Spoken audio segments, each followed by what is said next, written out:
Ayan guys, andito pala ako ngayon sa Notre Dame of Sarmiento kung saan naimbitahan tayo na maging hurado ng kanilang event.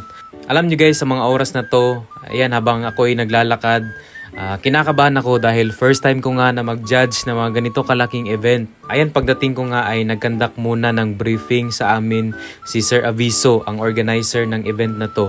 Ayan, big shoutout pala kay Sir Aviso at sa mga teachers ng Notre Dame of Sarmiento at maraming salamat po sa pag-imbita sa akin bilang isa sa hurado ng Mr. and Miss Dilaab 2024.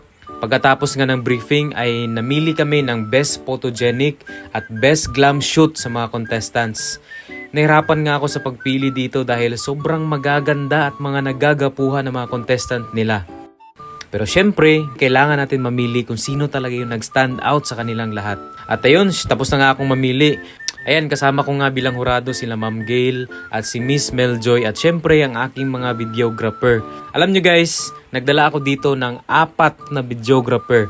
Opo, 4 na videographer. At syempre, kung wala sila, wala itong vlog natin ngayon, wala tayong mga videos. Kaya maraming salamat sa inyo guys. At yan, bago nga nagsimula ay pinakilala muna kami isa-isa. He is Belize Vlogger under the PMP Content Creator Group. Please help me welcome the Chairman of the Board of Judges, Police Staff, Sergeant Kim and Cinco.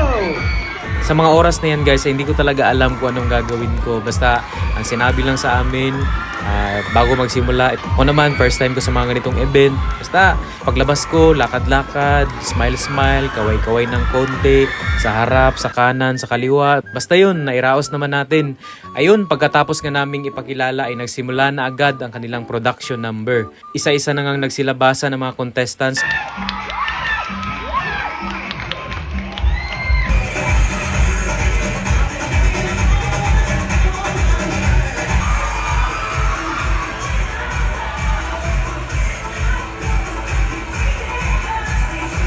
Masaya pala ako ngayon guys dahil isa ako sa napili na maging hurado na ganito kalaking event dito sa bayan ng Parang Maguindanao. Pagkatapos ng kanilang production number ay sunod nga nilang sinuot ang kanilang mga school uniform. Dito guys, ang hinahanap ko lang is yung natural look, yung nag-e-enjoy lang sila sa ginagawa nila and at the same time, walk with confidence.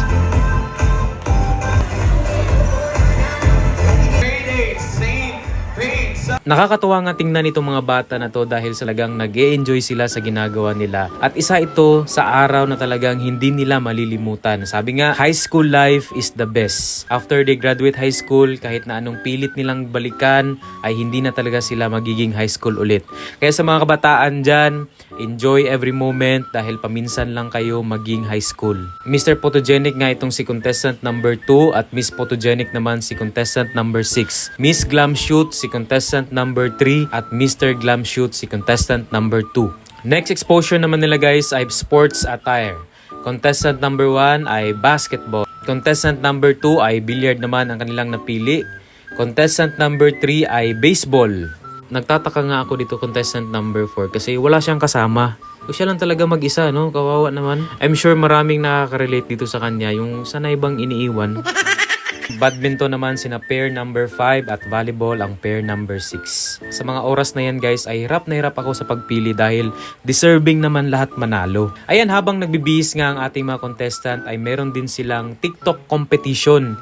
Dito nga ay aliw na aliw ako sa mga batang to dahil sobrang daming talented dito sa paaralan ng Notre Dame of Sarmiento.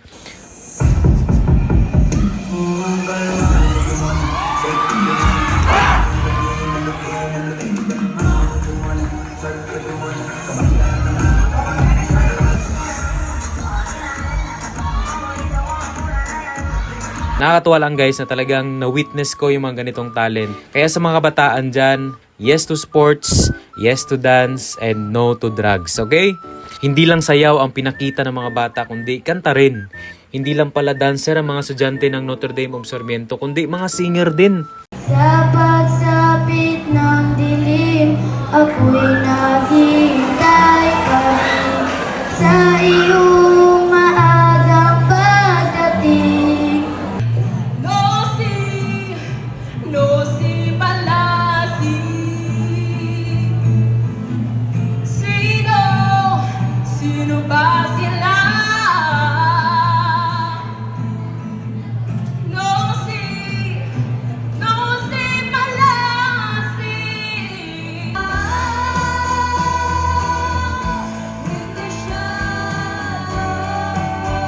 Sa pagsapit ng dilim, ako'y naghihintay pa sa iyong maagang pagdating.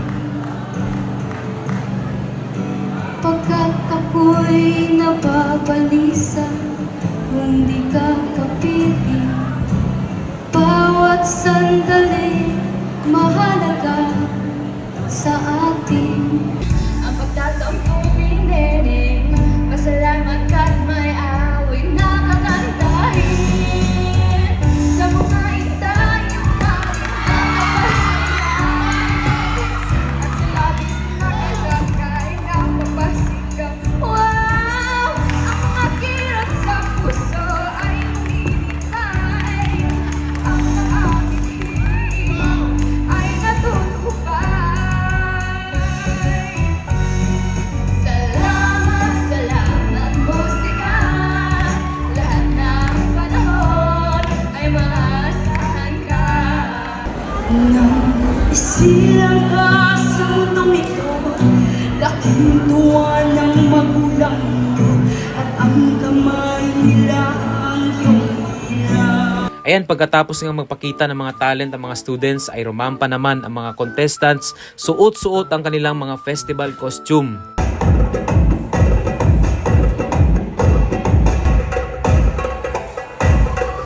Candidate number 1 is wearing the Tinalak Festival costume from South Cotabato.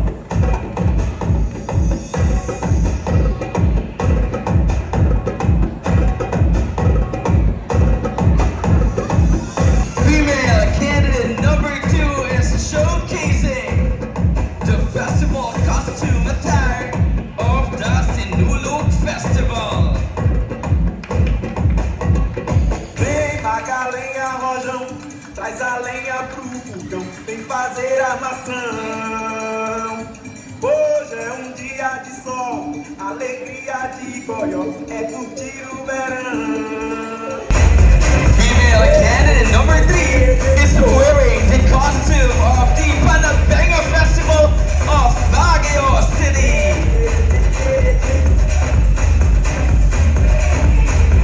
The Panagbenga Festival, more pronounced as the Panagbanga, also called the Baguio Flower Festival.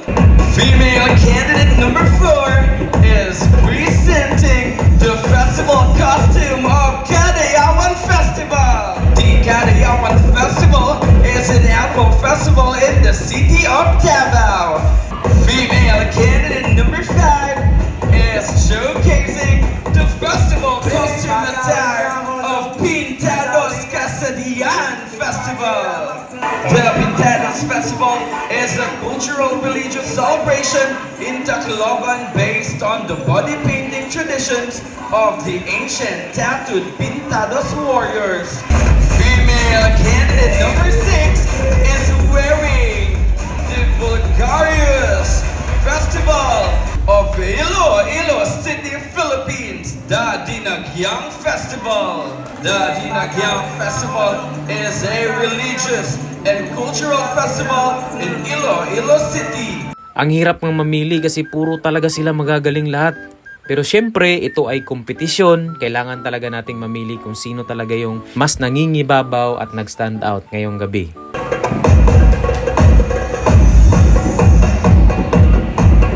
The Mascara Festival of Bacolod City is one of the biggest festivals in the Philippines.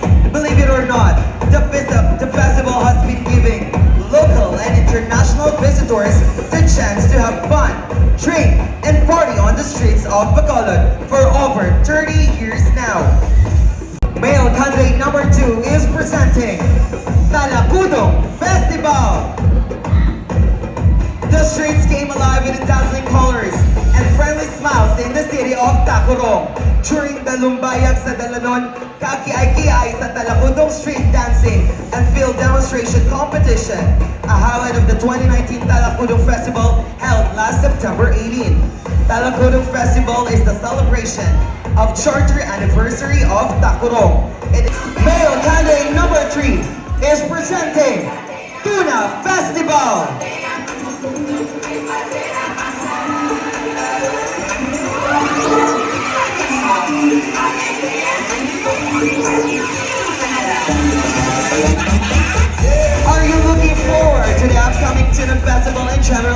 city. It promises to be a great event with plenty of activities and fun things to do. An activity takes place, including parades, cultural performances, and competitions. Male candidate number 5 is showcasing and presenting the festival costume attire of the Ati-Atihan Festival. The Calibo Santo Niño Ati-Atihan Festival, also simply called Ati-Atihan Festival, is a Philippine festival held annually in January in honor of Santo Niño, Holy Child or Infant Jesus, in several towns of the province of Aklan, Panay Island. The biggest celebration is held during the third Sunday of January in the town of Calibo, the province's capital. The name Ati-Atihan means to imitate the Ati people. Put your hands together to our male candidate number 6.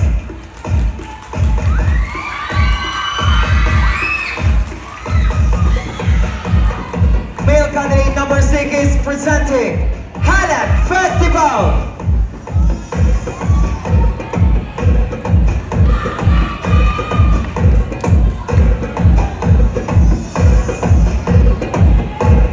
Halland Festival is a week-long celebration, usually held every second week of January in municipality of Midsayap, North Cotabato Province. Halland Festival honors the town's patron saint, Señor Santo Niño. The colorful street dancing competition is one of the most anticipated events during the festivities. Ayan, sumalang na nga sa question answer portion ng mga contestants. Para sa akin ito ang pinakamahirap na part sa pagsali ng pageant. Kaya sa pagsagot ng tanong, kailangan handa ka sa sasabihin mo. Magkakaiba sila ng tanong lahat. Kaya nang matapos na nga silang makasagot ay ilang minuto lang in-announce na rin ang mga nanalo. At ito na nga guys, nanalo palang Miss De La Ab si contestant number 2, grade 12 student, at Mr. De La Ab si contestant number 3, isang grade 10 student. Sobrang na-enjoy ko nga ang pagpunta ko dito. Congratulations ulit sa mga nanalo at sa mga hindi pinalad. Meron pa namang next time para bumawi at sa tamang oras ay ibibigay din yan sa iyo. At yun lang guys, bye bye!